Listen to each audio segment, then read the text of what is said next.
in Rutherford County, North Carolina, and that's where he grew up. At age 16, when the revolution started, his dad was a lieutenant in the British Army. And his dad fought with Major Patrick Ferguson, who was under Cornwallis. John Lafferty took off and he went to South Carolina, and he joined Captain William Fullwood. And it all terminated at the Battle of Kings Mountain. I don't know how many of you know about Kings Mountain. But Fullwood and his contingency was some of them that fought against Patrick Ferguson. So it was son fighting against father. And shortly after that, those that were captured at Kings Mountain were paraded down, and they ended up at Red Chimney, where there was they had a trial of sorts, and 30 of the men were chosen to be hanged. And they started hanging them 3 by 3, and they ended up hanging 9. And at that point, they kind of lost heart. You can only hang so many men before. But unfortunately, John's father, Thomas Lafferty, was one that was hung at Kings Mountain. And I don't know if that's what soured him and made him go ahead and travel somewhere else besides going back to where he was from. But he shows up in North Carolina and Tennessee, and then later on he shows up in South Carolina, where he has property on the Reed River. And at age 31, he sold his property in South Carolina. And about that time, he got married to Sarah Lindsay, where it varies on which book you read. But they ended up in Georgia, in Franklinton County, Georgia, where they were living, I think, next to her parents, which were Mary and John Lindsay. And from there on, that's where most of their children were born. And he was with the Georgia militia. And as a result, he ended up receiving land in Tennessee, where he moved his family.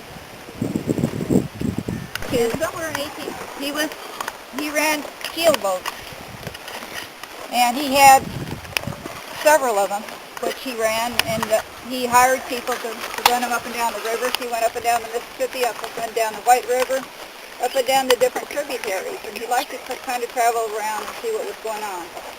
But he came up to White in 1802, and he settled. But from what I can tell, he came up by himself. And he settled 654 acres of bottom land, and I'm pretty sure he settled in the Lafferty Creek area.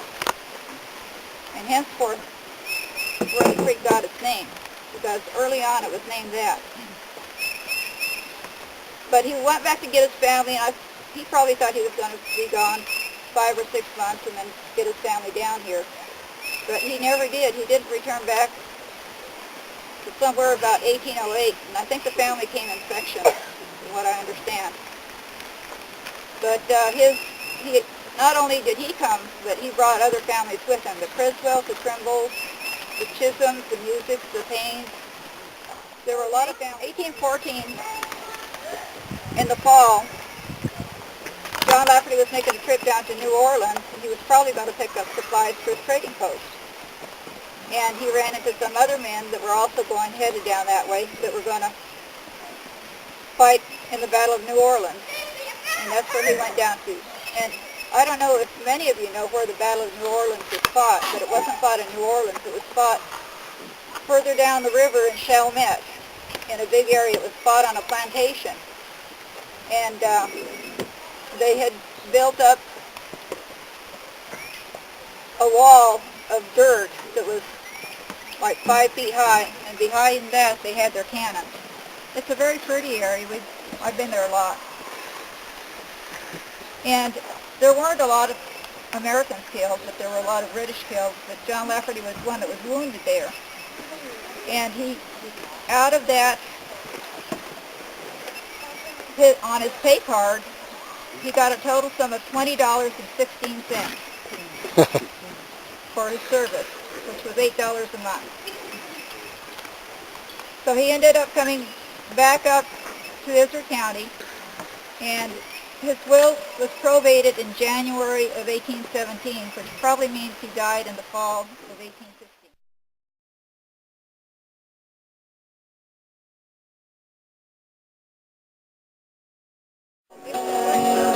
It looked like we were scared to death, like a couple of kids just trying to save each other. Should have seen it in color. Pictures worth a thousand words, but you can't see what those shades of gray keep covering. Should have seen it in color.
Shades of gray keep going. Should have seen it in color.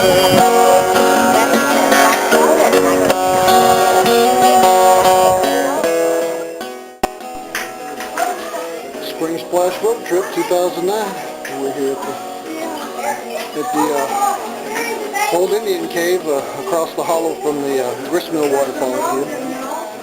And we had several people come up to hike up to the cave.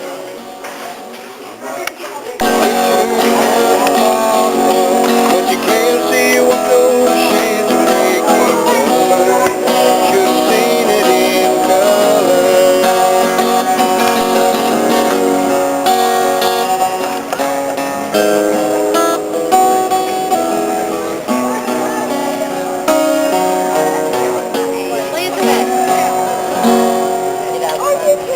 Cool, Dwayne.